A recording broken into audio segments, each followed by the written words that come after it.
Public white चॅनलमध्ये आपले स्वागत। नुकतेच जल व मृदसंधारण मंत्री संजय राठोड यांचा सत्कार करण्यात आला आहे।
बंजारा समाजाचे नेते व कॅबिनेट मंत्री संजय राठोड आज छत्रपती संभाजी आगमन झालेलं आहे।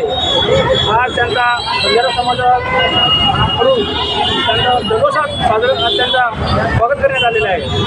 आणि खरं म्हटलं तर संजय राठोड हे स्वागत लायक आहेत, कारण त्यांनी बंजारा समाजासाठी 700-750 कोटी रुपये ते आमच्या पौरादेवी आहे, ते पौरादेवी 750 कोटी रुपये समाजासाठी त्यांनी आणलेले आहेत आणि त्याचं कामं चालू आहेत। खरं म्हटलं तर बंजारा समाजाला आम्हाला जे राज्याचे मुख्यमंत्री आहेत त्यांना धन्यवाद द्यावं वाटते, त्यांनी आम्हाला न्याय दिलेला आहे।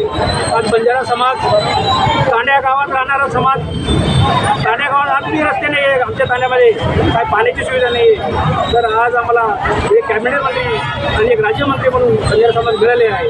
तर त्या शासनाचा आम्ही धन्यवाद देऊ शकतो की आज बंजारा समाजाला न्याय देण्यात आलेला आहे आणि राज्यभर बंजारा समाज आनंद साजरा करत आहे। आणि जसं आम्हाला दिवाळी आणि सगळ्यात मोठा सण असतो तो शिमगा, हा आम्हाला असं वाटते आता शिमगाच आहे आणि फटाके वाजून दिवाळी साजरा करतात। आज संजय राठोड यांचं जोरदार स्वागत झालं, परंतु समाजाच्या काय मागण्या आहे, जनतेकडे काय अपेक्षा आहे जनतेकडे? संजय राठोड हे राज्याचे आता मंत्री झालेले आहेत, पण त्यांच्याकडून समाजाला खूप मोठी अपेक्षा आहे। आज जर आपण बघितलं, हा तांड्या वस्तीला आज रस्ते नाही आहे, पाण्याची सोय नाही, काही आर्थिक शिक्षणामुळे बरेचसे मुलं त्यांना म्हणजे आर्थिक अडचणी असल्यामुळे शिक्षण होत नाही. तर संजय राठोडांना आम्ही समाजाकडून विनंती करतो की समाजाला न्याय देणे, सगळ्याला आर्थिक सामाजिक त्या गोष्टी त्यांना लक्षात घेऊन सगळ्याला न्याय देतो. या निमित्ताने तुम्ही बंजारा समाजाला काय आव्हान द्याल? मी बंजारा समाज एवढंच आवाहन करेन की बंजारा समाजाला खरंच आपल्याला हिरा मिळालेला आहे. संजय भाऊ राठोड याच्या नावामध्ये खरंच आपल्याला ते हिरा भेटलेला आहे आणि याला आपण सगळ्यांनी साथ द्यायला पाहिजे, शेवटपर्यंत त्याच्या सोबत राहायला पाहिजे. सगळे महंत सगळ्या समाजाला मी विनंती करतो की त्यांच्यासोबत जाऊन संजय भाऊचा हात पुढे करा. मंत्रिमंडळाच्या विस्तारामध्ये संजय भाऊचं फार म्हणजे नाव क्वचित येत होतं आणि त्याच्यासाठी बंजारा समाजाने काही आंदोलनं वगैरे केले, काही पायी यात्रा वगैरे केल्या. काय भावना आहे त्याच्या बाबतीत आणि तुम्हाला अपेक्षा होती? खरं सांगितलं तर संजय भाऊ राठोडला आपण बघत होतो काही मीडियावर आम्ही लक्षात येतो. कोणी सांगत होतं कोणी पास झालं, कोणी म्हणजे नापास झालं, कोणी म्हणजे संजय भाऊ राठोडला मंत्रिपद मिळणार नाही. पण त्या आमच्या समाजाच्या त्या महंत आहेत त्यांनी मुख्यमंत्र्यांना जाऊन भेटले. आम्ही स्वतः मी एक राष्ट्रीय संघटनेचा अध्यक्ष असल्यामुळे मी स्वतः निवेदन दिलेलं आहे आणि काही आमच्या संघटनेच्या लोकांनी पदयात्रा काढली आणि सगळ्यांचा आशीर्वाद त्यांच्यासोबत होता. आम्हाला विश्वास होता की त्यांना मंत्रिपद मिळणार आणि त्यांना मंत्रिपद मिळालेलं हा सगळ्यात पुढे आनंद. समाजाच्या मागण्यासाठी मंत्री साहेबांना कधी भेटणार आहे? आता समाजाच्या मागण्यासाठी येत्या आठवड्यात आम्ही त्यांना भेटून समाजाची काही समस्या आहे ते मांडणार आहे. ते कामं करायला त्यांना हक्काने आम्ही कामं करून नक्की देणार. आपलं नाव? जयकुमार राठोड, राष्ट्रीय बंजारा सेना राष्ट्रीय अध्यक्ष. धन्यवाद.